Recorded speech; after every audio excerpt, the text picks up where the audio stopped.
पढ़ेंगे auto cycle engine का आविष्कार ऑटो निकोलस ने किया।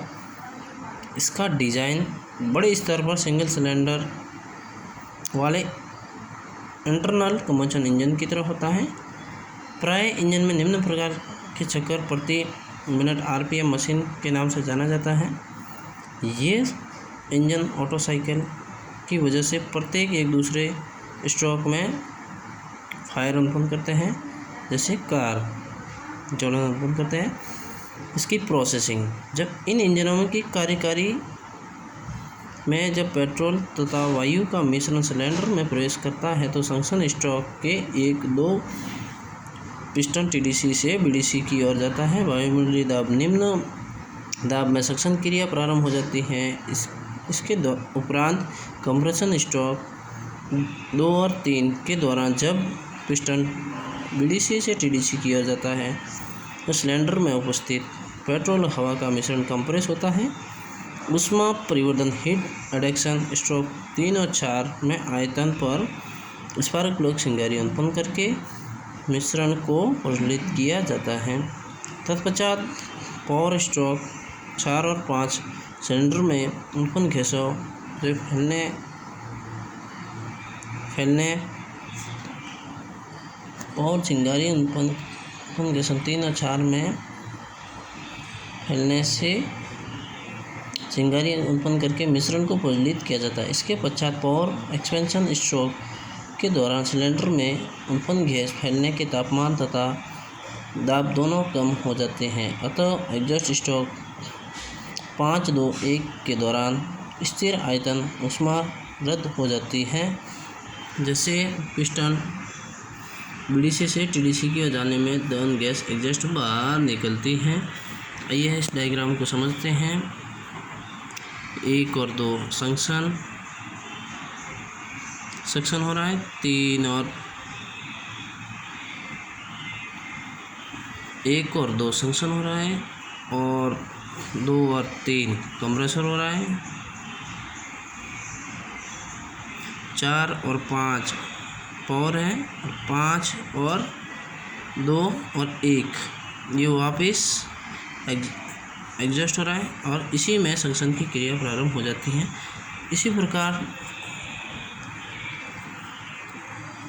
डीजल चक्र भी ऐसा ही है। इसमें डीजल इंजन का आविष्कार रुडोल्फ डीजल ने किया। इस प्रकार के 50 हिस्टोग्राम इंटरनल कंबशन इंजन में दहन प्रक्रम, इनमें कार्यकारी तरल और ईंधन के रूप में प्रयोग किया जाता है। पनडुब्बी, ट्रैक्टर, डीजल, बस, इलेक्ट्रॉनिक लोकोमोटिव आदि। वर्किंग प्रोसेस, जब इन इंजनों में कार्यकारी एयर क्लीनर द्वारा स्वच्छ वायु सिलेंडर में प्रवेश करती है। सक्शन स्ट्रोक 1-2 के दौरान पिस्टन टीडीसी से बीडीसी की ओर जाता है। वायुमंडलीय दाब, निम्न दाब पर वायु सक्शन की प्रक्रिया प्रारंभ हो जाती है। इसके उपरांत सक्शन स्ट्रोक, कंप्रेशन स्ट्रोक 2 और 3 के दौरान जब पिस्टन बीडीसी से टीडीसी की ओर जाता है, दहन कक्ष में उपस्थित वायु को कंप्रेस हो जाता है और दहन कक्ष में वायु की कंप्रेशन के पश्चात में वायु का तापक्रम डीजल जलने के तापक्रम से बहुत अधिक हो जाता है। ऊष्मा परिवर्तन हीट एडिक्शन स्ट्रोक के 3 और 4 के दौरान जब गर्म वायु में इंजेक्टर द्वारा उच्च दाब में ईंधन को स्प्रे किया जाता है, यह प्रक्रम स्थिर दाब घटित है और गर्म वायु में पहुंचते ही प्रज्वलित हो जाता है। इसके पश्चात पावर स्ट्रोक एक्सपेंशन, जिसके दौरान हम गैसें का दबाव बढ़ने से फैलती है और पिस्टन टीडीसी से बीडीसी की ओर धकेलती है। एग्जॉस्ट स्ट्रोक के दौरान ऊष्मा का स्थिर आयतन रद्द हो जाता है और बीडीसी से टीडीसी की ओर जाने से दहन गैस एग्जॉस्ट हो जाती है। आइए हम तुलना करते हैं ऑटो चक्र और डीजल में। ये ईंधन के रूप में पेट्रोल का प्रयोग किया जाता है ऑटो चक्र में, और डीजल चक्र में ईंधन के रूप में डीजल का प्रयोग किया जाता है। सक्शन स्ट्रोक में केवल ऑटो चक्र में वायु और पेट्रोल का मिश्रण प्रवेश किया जाता है, जबकि डीजल चक्र में सक्शन स्ट्रोक में केवल स्वच्छ वायु का सक्शन होता है।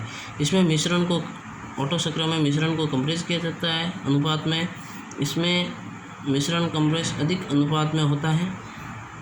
दहन कक्ष में स्पार्क प्लग द्वारा चिंगारी प्रदान कर दहन किया जाता है। और दहन कक्ष में इंजेक्टर द्वारा डीजल चक्र में इंजेक्टर